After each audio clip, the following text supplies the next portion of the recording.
Michael called up about 2 or 3 months ago and asked if I wanted to talk at the forum, and sure, absolutely. If you want me to talk, I'll talk. So I came up with this subject. Um, I am a longtime IACer. In fact, Michael and I think, joined the same year back in 1987. And the team started right when I was president of the IAC, I think in 2002. And this is the 20th year for the team. I joined the team in 2015 and have worked into the right wing and solo position. And when I joined the team initially, it was in slot and solo. So for me to get on a team, it's something that was on my bucket list. I always wanted to do formation aerobatics, but never could find anybody to do it right.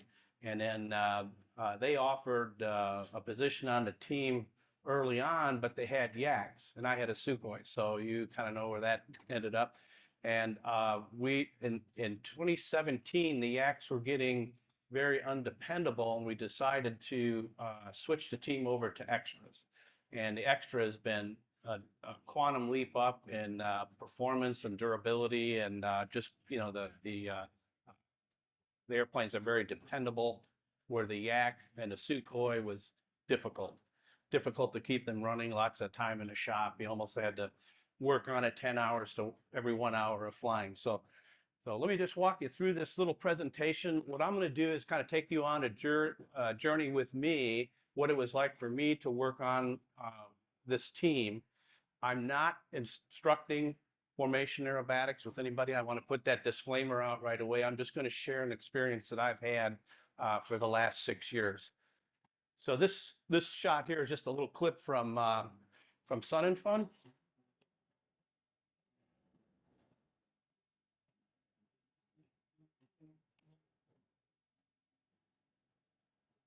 And it was a bumpy day. I don't know if anybody was down at Sun and Fun, but the temperatures were down in the 70s, and it was incredibly bumpy.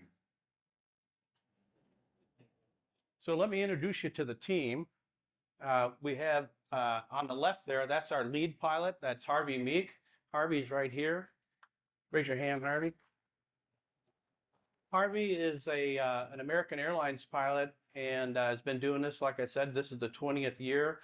He flew F-18 Hornets in the Canadian Air Force. He also taught formation and a tutor up there. So he's an excellent lead, and we're going to get into a little bit more of that one a little bit down the line here.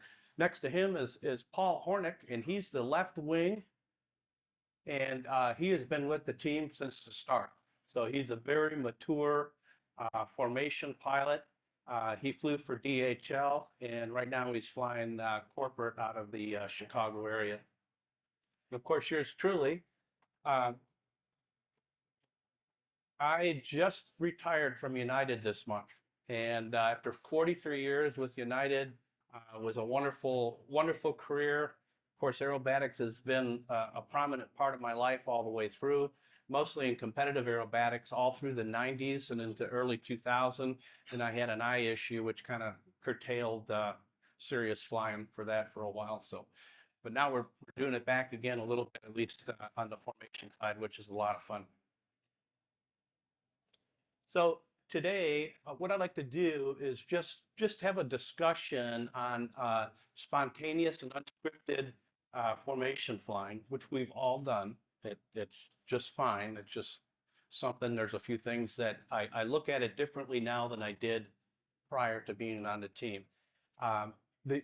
The one thing I can't stress enough is before, when you're on a cross country with somebody, usually the best pilot flies the wing, off some guinea pig up there that's flying lead. That's not the way to do it at all. And I'm going to get into that in a little bit. We'll talk a little bit about formation basics, not to teach anything, but just to kind of establish some norms. And then I want to talk a little bit about advantages of being an IAC competitor for formation aerobatics, or whatever you want to do in aviation for that matter. And then I'm going to go through some airshow clips I think you'll enjoy seeing, and I'll kind of narrate it a little bit and let you know what everybody's thinking, so you can kind of see what goes on behind the scenes. Okay, so how many people have been at a contest, the contest, every trophies get handed out. Everybody's already fueled their airplanes, so now they're running to their planes. They're strapping in. There's a lineup at the runway, and what do? You blast off, and usually people from your chapter, you go in a gaggle.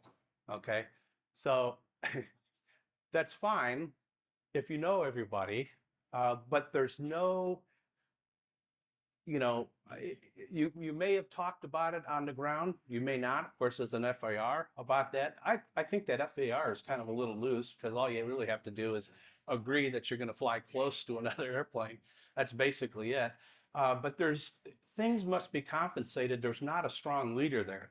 So it's going to kind of meander around to who's ever in the gaggle to kind of take leadership to, you know, say, okay, do this, do that, and whatnot. So it has to be compensated for a lack of a leader. It must be compensated too for a lack of standard operating procedures. If you don't have standard operating procedures, then there's nothing to fall back on. There's no yardstick there to see how well or poor somebody is flying their airplane. So standard operating procedures are very important, and they are in a team. As one of the first things they did when they joined a team was distribute that file, and you go over there, and you know that's just admin stuff that you just have to know. Um, you also have to compensate too, because you may get somebody in the gaggle that you don't know. I mean, if you've been competing with somebody and you know his abilities, that's one thing. But what happens if there's somebody in the gaggle now that doesn't know or doesn't feel comfortable flying in closer proximity to airplanes? We're not even talking about airshow stuff and being real tight. I'm just talking going in the gag. So most of the time too, there's no real brief or debrief as you go. So those are kind of the things to think about. We've all done it. I know it's the way it is, but it's usually with people that you know pretty well.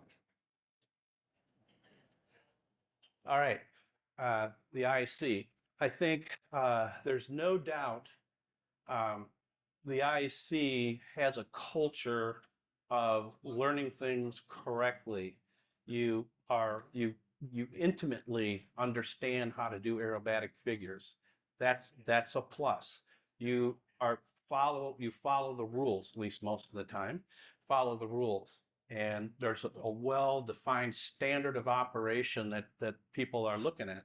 Your hand-eye coordination has been proven and demonstrated. Uh, you are compliant. You are compliant to those rules. Why? Because you'll get DQ'd if you don't. So that's pretty easy, but that's part of the culture. One thing that is really, really important is people that compete are competing in that aerobatic box over that defined area over the ground, 3,280 feet.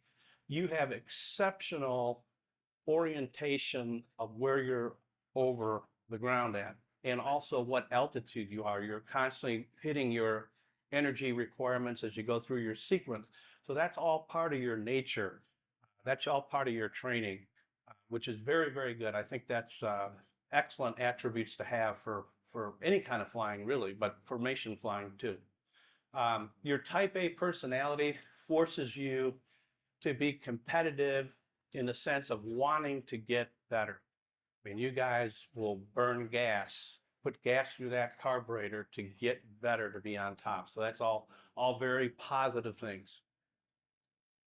Um, just a few formation fundamentals. Positioning is a very important thing to have, and it has to be standardized from left side to right side of the airplane. So I don't know if you can see it in the picture, but we all have these stripes on the wing, and to line up with that white stripe on the fuselage in the case of my airplane.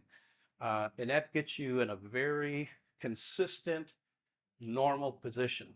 And when you're in that position on the extras, your wing is lining up pretty much with the horizontal stab of lee. So it's pretty close. And when you're in the right spot, you will feel the vortice on the wingtip.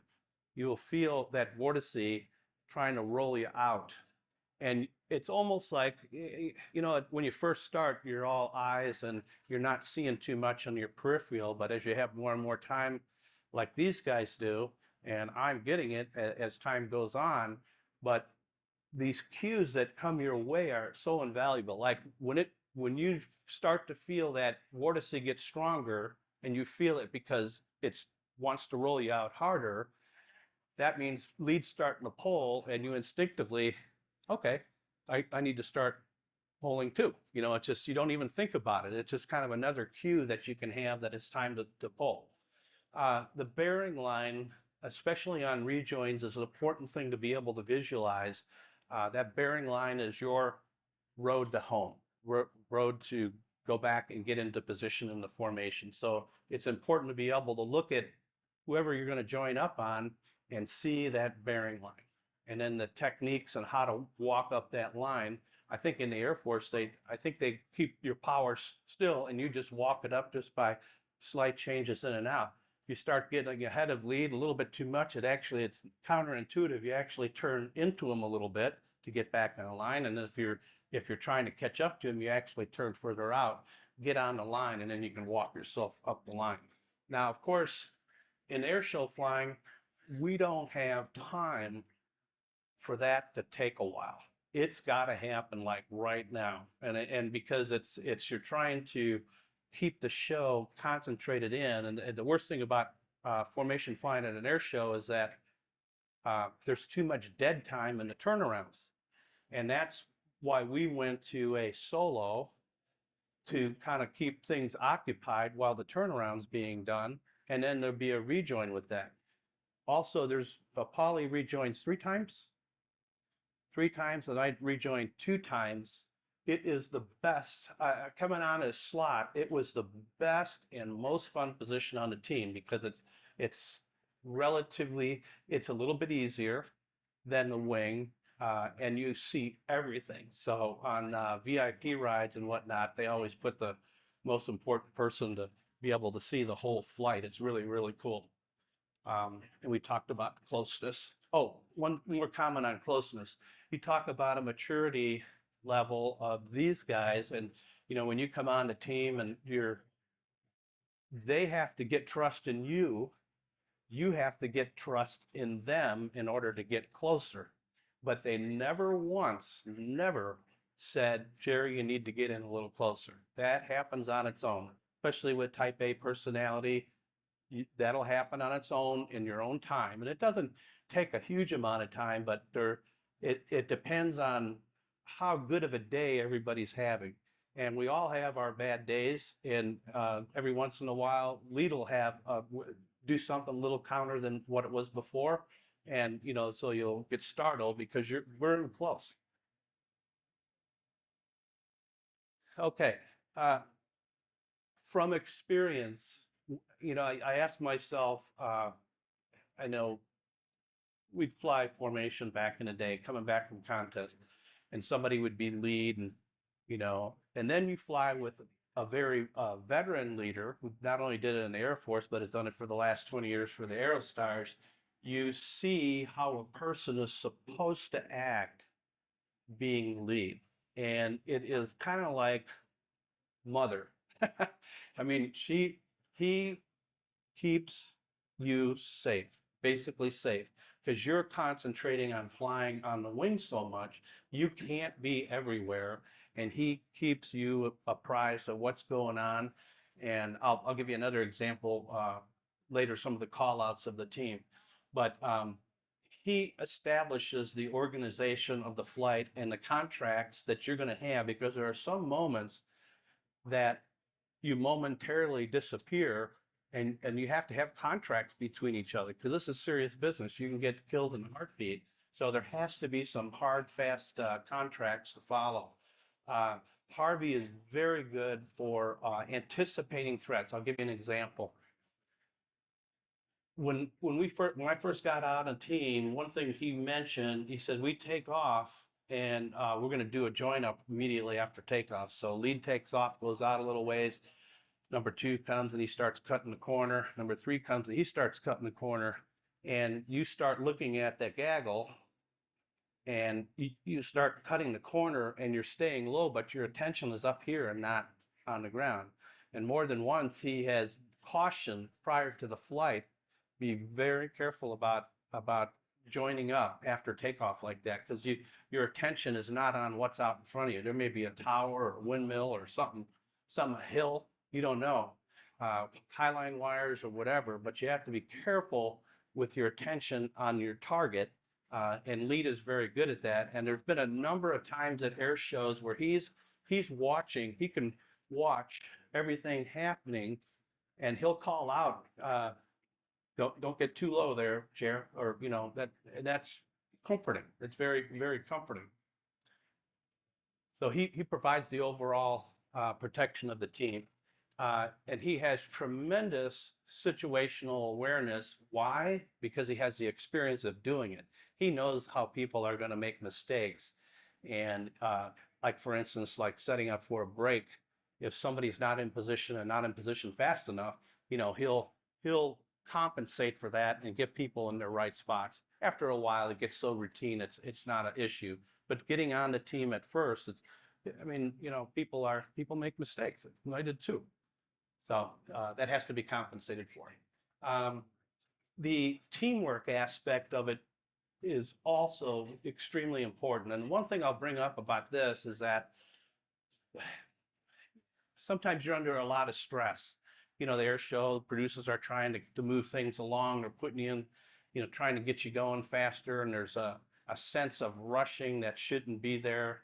And Harvey will just slow that down. He'll just slow it down to a tempo and make sure that everybody is ready to go, has everything that needs to be done.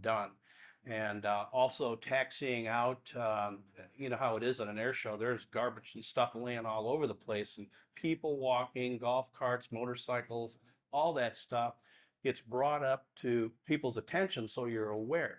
That's that overall awareness, situational awareness. And then the teamwork part of it is very important. If we get too heated in a discussion and debrief or brief, Harvey will just say, stop. Said, now you're going to have to diffuse this right now and start talking objectively, and communicate a little clearer, so this heat is not there. And that's happened a couple of times. So it's really big. And then, of course, trust. When you're flying as close as you do, if you don't trust who you're flying with, you might as well just get off the team right then and there, because it isn't going to work. Trust has to be there. It's just a trust game in formation flying. So with that, let's see. First thing we'll talk about is the formation takeoff. The runway requirements for the team are 100 feet for a 3-ship takeoff and 150 feet for a 4-ship takeoff. Remember, when I came on the team, we were 4-ship, and we'd take off in a fingertip, like that, fingertip position. So an airplane on each tip of my fingertip. And I was all the way out, right by the runway lights, so way out to the side. So that was kind of interesting, but you get used to it. And now with the 3-ship, even on 100 foot, it's very comfortable. No problem at all. And even the 150 foot for the 4-ship wasn't too bad. Harvey, being a good team lead, we get out just before we get out by the runway. He'll call for canopy check. Don't want to buy a new canopy, right? So canopy check, he'll call fuel check, which means the mixture, the boost pump, and that valve. On the extras, I don't know if there are many extra pilots in here. It's got a fuel valve that, you try to get all the wing tank fuel out, and if it's in the wrong spot, it's a bad deal. So that's a good call out by lead to take care of that. Smoke arm, it'd be nice to have smoke, wouldn't it? So it's a good reminder to have smoke. And then GoPros are the other one to get started, because if you don't start your GoPro, you're kind of messed up for this kind of stuff. So this is a 4-ship takeoff at an air show. I believe this was Waukegan, but it was in 2018. No, I'll start it here. So you can see the fingertip. So there's lead, number 3, and me. And then once you get enough airspace to get in position, that's where slot lives, right there.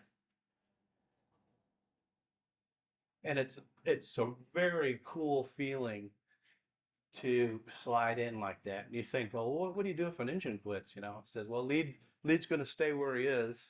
maybe even pull up a little bit, and he's going to be gone real fast. So, and my escape on that is a slightly nose down, and there's room to go down. All right, next slide. Okay, this is the first figure.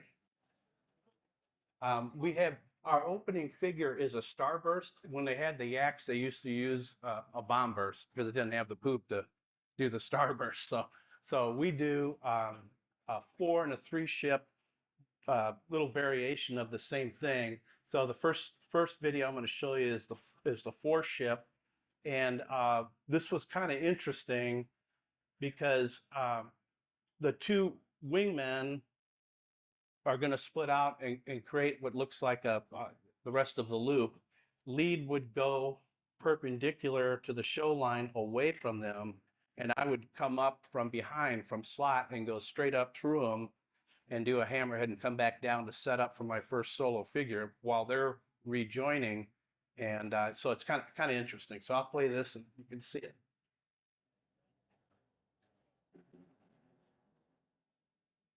This is the vantage point on this clip is the camera's on my right wing. So here's where they're splitting. Off they go.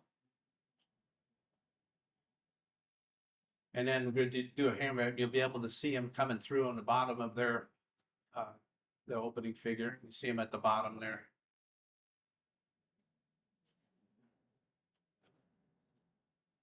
So that was our 4 ship start, and like I say, they would go back out, rejoin, and come in and do their next figure. And I won't show that now. I'll show it a little bit later. Here is our current format now, which is a 3 ship starburst, and this is what that looks like.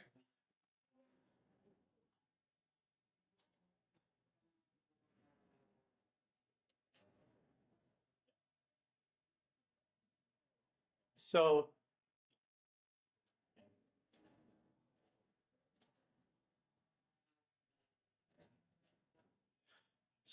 on this one, we tried out when we went to the 3 ship. One guy retired off the team. He wanted to keep the same figure. We were trying to figure out the best way to do this, and finally we just said, it's just, Gerry, you're going to have to lead for that first figure. And it made good sense and was probably good because they learned the slot, learned the right wing, then learning about lead. And this is where I found out that it's not quite as easy as it looks. It's difficult to be a good lead. It is a very difficult to keep everything going on. I can't imagine delivering ordnance on fighters and getting ready for that. But it is difficult to be a good lead, but this made perfect sense since I was going to keep going straight up and they were going to break off to set it up that way. And as soon as they depart, now Harvey reassumes the lead position. So it seems to work pretty well. Okay, this is my favorite thing. The rejoins are so much fun. You just can't believe it. They're never the same, although they're similar, but they're never the same. So there's a little bit of finesse going on, trying to figure out what's the best way. If you don't preserve your energy during the rejoin, you are in deep doo-doo. If it turns into a tail chase, forget it. So you have to go and use it like a high yo-yo. Take what energy you have, take it up high, cut the corner, start with that. You just have to preserve your energy, and if you don't, you're in trouble. In a way, I think, and I really haven't said much to these guys, but I just sort of pretend I'm the missile initially. But I just think I'm a surface-to-air missile going at these guys, and I'm going to take them out. And then sometime before we get there, I got to switch to be a wingman and slow down, obviously. But anyway, here's a couple of examples. And this next slide, this is the way we used to do our sequence, and we're constantly changing the choreographing of our flying. But I've come in and done my solo routine and exited away from the crowd and do a giant half loop up and try to get as high as I can, usually about 2,500 feet or so. And then I just hang upside down there while they did this loop. And when they got to the top of the loop and started down, I would just take the nose and hold it to the ground and go right to red line and then start diving after them. And then to slow it down, because their overtake's probably and by the time when they start climbing, it's probably over 100 knots at that time, which is a lot for a GA airplane. But I pull back up to slow down and convert that speed back into potential energy, and then find the best cutoff angle to make the rejoin. So I'll start this. You'll see what I'm talking about here.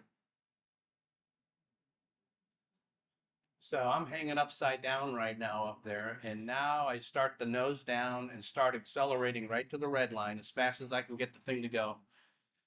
And then I'm coming down, and you might be able to see it. I come down below the slide, and then I go back up, and then watch just to the right of Harvey's vertical stab. You'll see an airplane coming down right. I can't see it on this thing. There it comes down. You see it coming down off that high yo-yo. And now I'm just playing inside, outside, inside, outside, but you can see the overtake. I mean, it's like a serious overtake. And right on up into slot.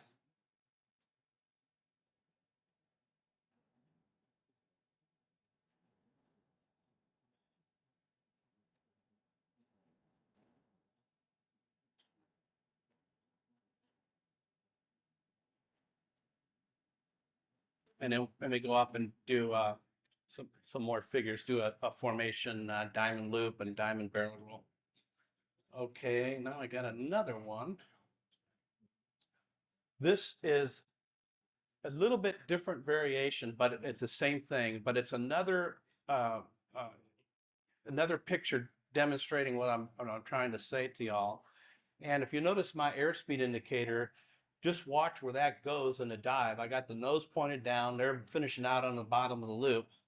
And I'm going to dive down, start to catch them rapidly. And then to slow down, I'm going to start to do the lag roll to slow it down and then plan my approach to the flight. And remember, these airplanes really, they don't have a speed brake, obviously. So you have to use either geometry, which is really effective for slowing down, and the prop is not so much effective, but it does work. It does work. So you'll see that in this rejoin. So airspeed's coming up, all the way up.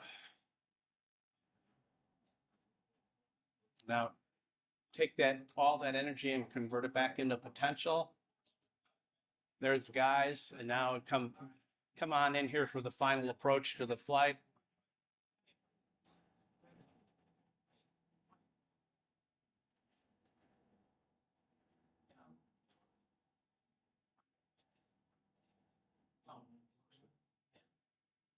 You could hear the throttle.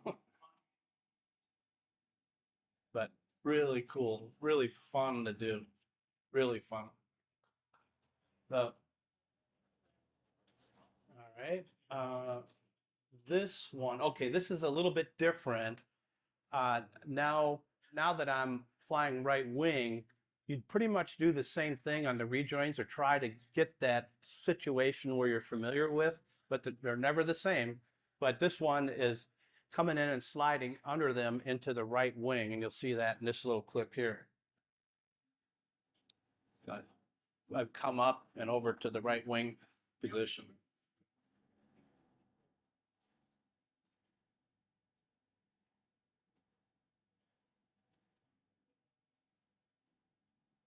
And then a little bit more here, and you'll see where the wing position is on the horizontal stab. That's pretty normal positioning right there. So if I ever go forward of the stab with my wing, I know that I'm acute, too far forward.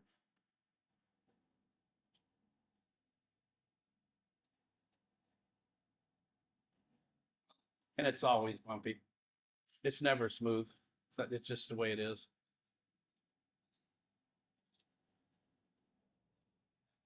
Okay. Okay, and here's one more of a rejoin to the wing position. This is from crowd perspective.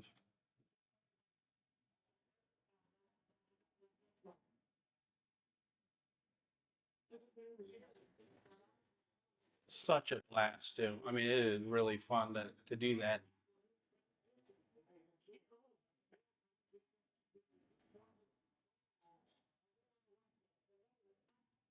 Now, the problem with learning this stuff is that, first of all, you have to have guys that are willing to let you learn, okay? And then everybody has to have trust in everybody that you won't do something stupid, like turn a wing up or something, get afraid and bring the wing up. That is something that would be a real trust depleter in a hurry.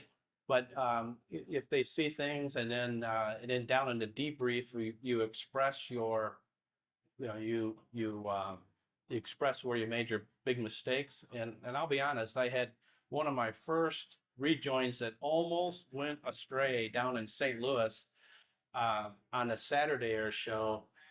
You start reflecting on what might have caused it and whatnot, and everybody's real well they didn't, they were, or timing was off, it was at a different time, or just the big thing was is that I started after them and started the nose down, and I was overtaking them like crazy, and I had to power back and losing altitude, and then all of a sudden the turn in started, followed by their nose dropping down. Once their nose drops down, forget it. They're gone. They are just gone.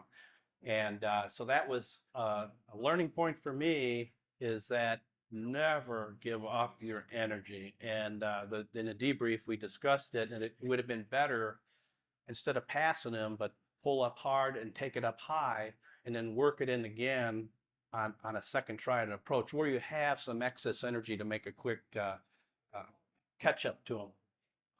Okay. Uh, this is this is actually a really great figure, but you look at that picture.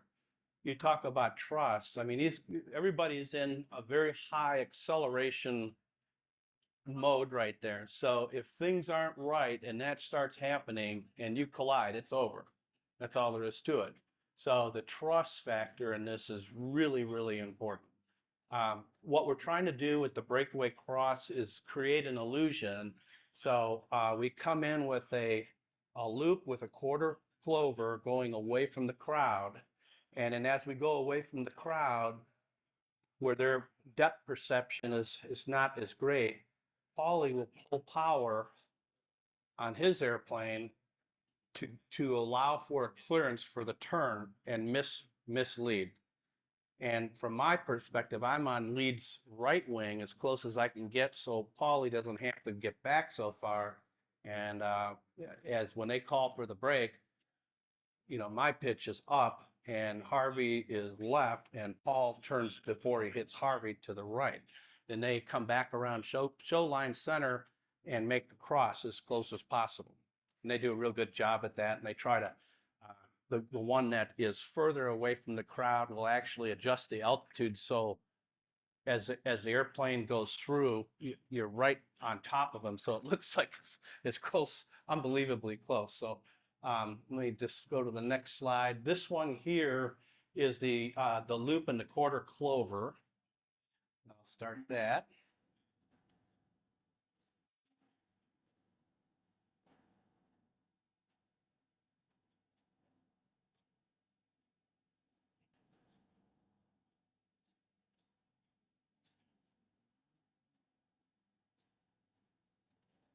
Okay, there's Paulie back now.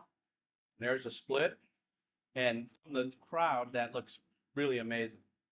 Yeah, I don't have an example of that on film, unfortunately. There's plenty on YouTube, but I couldn't copy it in time. And here's how it looks like from inside the cockpit.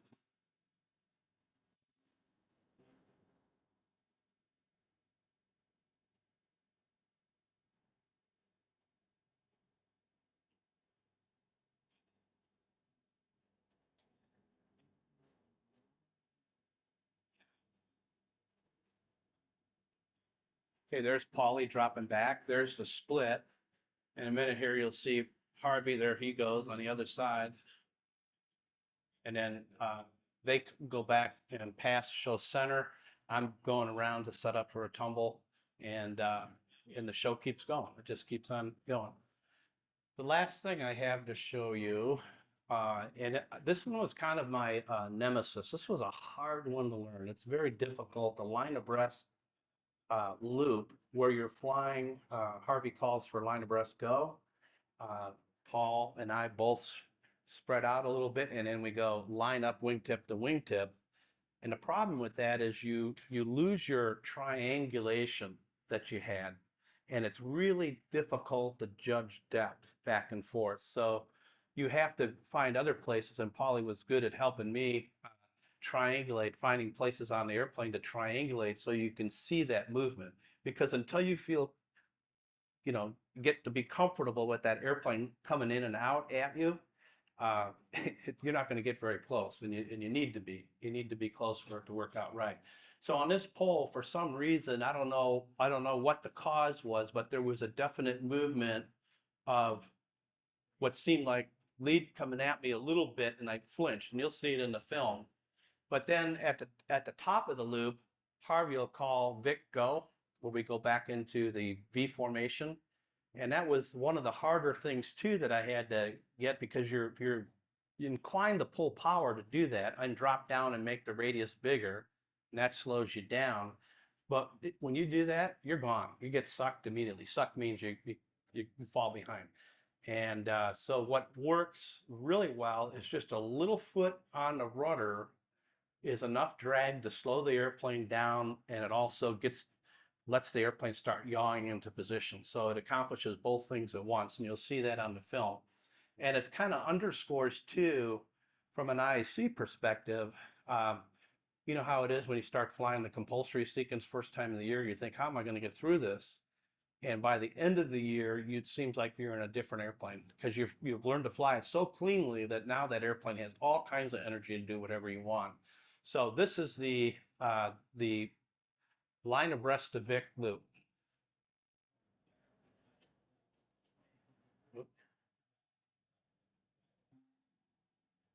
Okay, right. We're just turning inbound now. Enough. Harvey called line abreast go. Oh, now we're motoring up there. And we're trying to line up all the way across, helmets through the canopy. So it's hard to judge in and out this way. So right here, that little tick right there, and you kind of have to keep your composure and keep going. And now it calls for Vic go, and stand in that left rudder a little bit, and then come right into position. It's hard not to pull the throttle. So anyway, that is pretty much the experience I've had. I've had a ball doing it. These guys are great. Our sponsors are great. That our oil is great. If you ever, it really is. I used to be never mind. You guys anybody want to comment? Harvey, you want to comment on anything at all, or Paulie? Questions, anybody? Anybody want to share something themselves? Or... Like how chatty is Gerry Gell's? It's fairly quiet because we have SOPs that take care of that, but there's it's always there. And if you need a little jog, don't get too low there, Gerry. Down when you're making a rejoin and looking up, and you're close to the ground. So that kind of thing will be spoken up on. And sometimes people ask for a little help with power or whatnot. The most difficult air shows, believe it or not, for a formation team are when you have an in-crowd wind, because when you dog bone out and then you finally make your turn in, you can't slow down anymore. You got to bring it right on around and pretty hard. So if you're not in position for that, you're going to get sucked. And Harvey will usually say, 3 call in, when you're in, or when you for sure have it, so he can start his turn in. So that would be a comment that would come out of an extraneous comment. Normally, I would just offer three's in, go ahead and start your turn. But if you have a tailwind on the turn in towards the crowd, it's going to go real fast. It's going to go real fast, and you got to be ready. Going into a headwind, if you got an off crowd wind, it's a lot easier, and the show can get a lot tighter. As you work together too, it is amazing how we've shortened the show. I think when we started up, we were up there close to 17 minutes, and now we're running about 14. And we're right around 14. So 3 minutes got cut off the show just because people have got their act together and we're flying really good and clean. Yes, sir. Communication, do you call the start of all the maneuvers? How do you know exactly when you're going to start the polls? Normally, we know because it's just what we do. And Harvey will usually call, next figure, line abreast or something. He'll call it. Every once in a while, I'm sure he'd do the right figure, but he'll call the wrong figure, and you have to correct for him. No. So, but it's very cool. It's a lot of fun. It's very gratifying to do something. And it's a team effort. It's not any one guy or anything like that. It is definitely a team effort. And if you have a bad day, it's everybody's bad day. When we started this years ago, I can tell when Harv's going to have a day. His game is familiar, and the tempo is right. I can tell when he's going to be good to go just from the get go. We also practice zero time. So in the event that you have a failure, you're having everything's going to be a little sore because you're not having the cadence on the front. We have practiced it a little bit. How we started? That's yeah. That's how we started.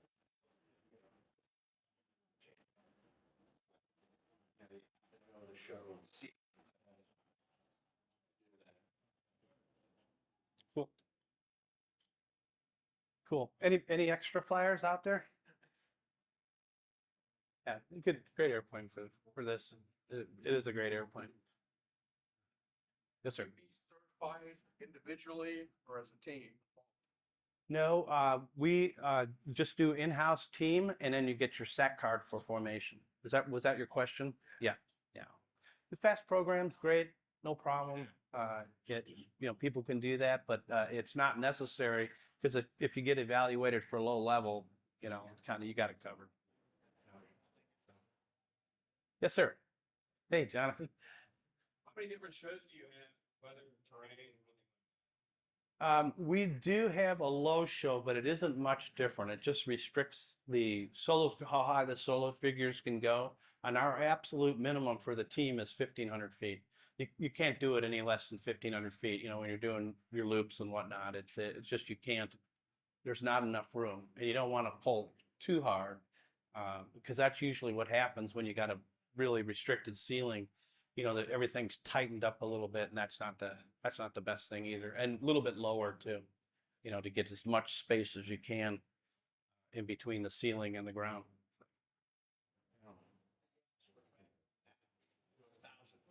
Yeah. Slower stars. Yeah. But yeah. Extra than 1,200, but it's too tight. No mark. Yep.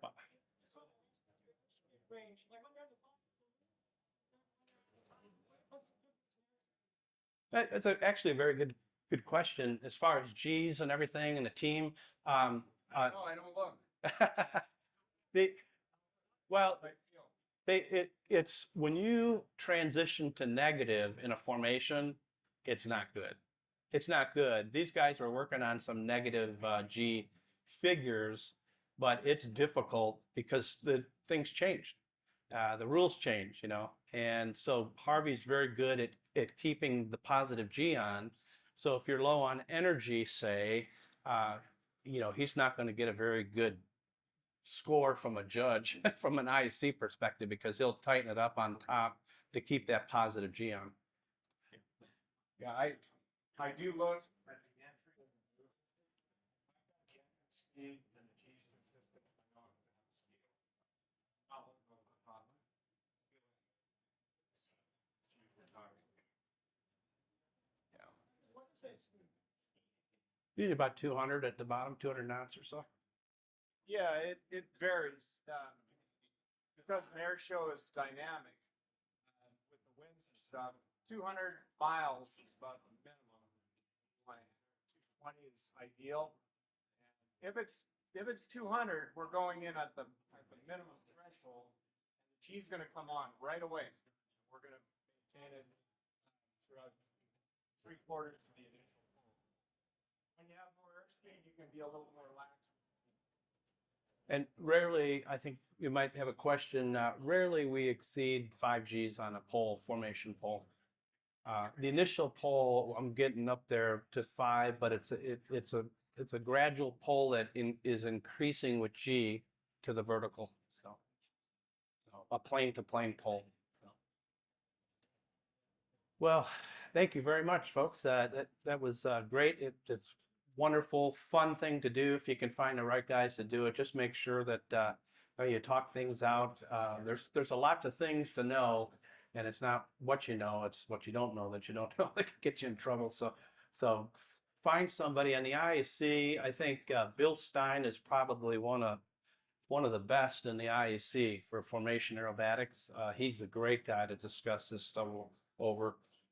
Rob has been doing a lot of formation lately. Kevin Coleman, all those guys are really, really good. They're very talented and understand completely. So, hey, thanks very much. Enjoy the rest of the day, and good to see you.